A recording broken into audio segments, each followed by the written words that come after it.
Okay, let's begin by taking a look at a couple of slides that might help to make this a little more clear. Influences on our self-concept.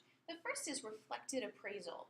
So our self-concept is really based on how we think others feel about us or others see us. Does it mean it's accurate? Not necessarily. Imagine getting scolded by a teacher. What's your response? Everyone thinks I'm a dolt. Most people are feeling sympathetic to me. Or that girl over there thinks I'm cool for taking one for the team. Depending on how you perceive that is reflective of how your self-concept appears to yourself and also to others.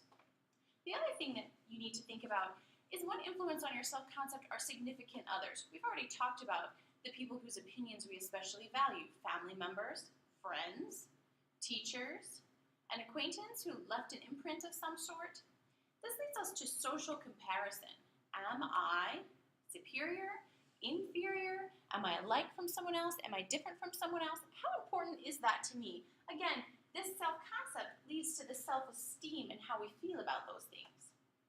You also have to think about your reference groups. Who are we choosing to compare ourselves to? What significance do we attach to those groups? And also, how old are we? After age 30, your self-concept doesn't change much without a very conscious effort. So when we think about the characteristics of our self-concept, as I explained earlier, it's very subjective or based on personal feelings rather than facts. We have to think about those distortions that might come into play. And we also have to think about how much it resists change. So we tend to seek out people who reinforce our perceptions of ourselves. People with low self-esteem are likely to continue to interact with those who view them unfavorably because it continues to uphold their self-concept, which then leads into that self-fulfilling prophecy. Your culture and identity are also key to determining your self-concept and in turn your self-esteem. In America, we're a highly individualistic culture. Excuse me, China and other cultures in Asia are collective. People gain their identity there by belonging to a group. For instance, in Chinese, the word I is similar to the word selfish.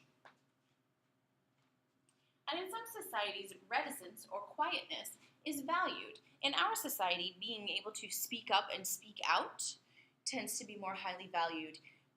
Living with family members tends to be less highly valued in America compared to Asian countries. In Asian cultures, they tend to take that collective nature, and you might see children living with their parents and grandparents, aunts and uncles. Those are all part of their family and that collective nature. Here in America, we tend not to live that way, for good and bad, but it does help to shape our identity and later our self-concept. Gender also plays a role in determining your identity. So who would you be if you were of the opposite sex? How might things be different for you? What might your first blanket or your first toy have been like if you had been born the opposite gender? That helps to shape your identity. Your family's perception of gender and identity also can impact you and how you perceive your self-concept and self-esteem. I often hear from students who discuss how they will self-describe as a tomboy if they're a female student, or I had to play with dolls with my sister if they're a male student, and how family impacts and how your social circle impacts gender and identity can also have a key role in determining your self-concept.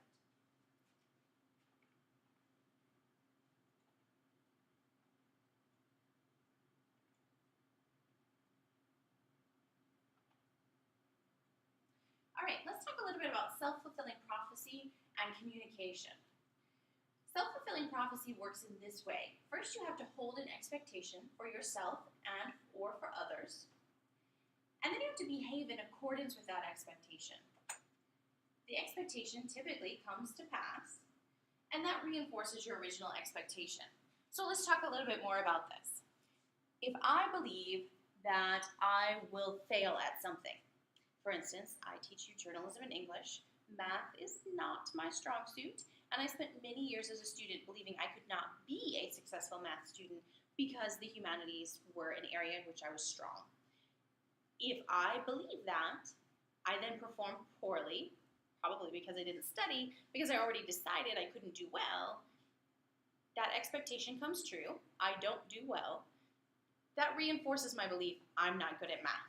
I was achieving my master's degree before I finally had a professor who could break that cycle of self-fulfilling prophecy for me. I'm hoping that that breaks slightly earlier for most of you. All right, as we continue to think about self-fulfilling prophecy and some of the other areas of self-concept and self-esteem, I'll ask you to continue to come back to these 4 steps of that prophecy.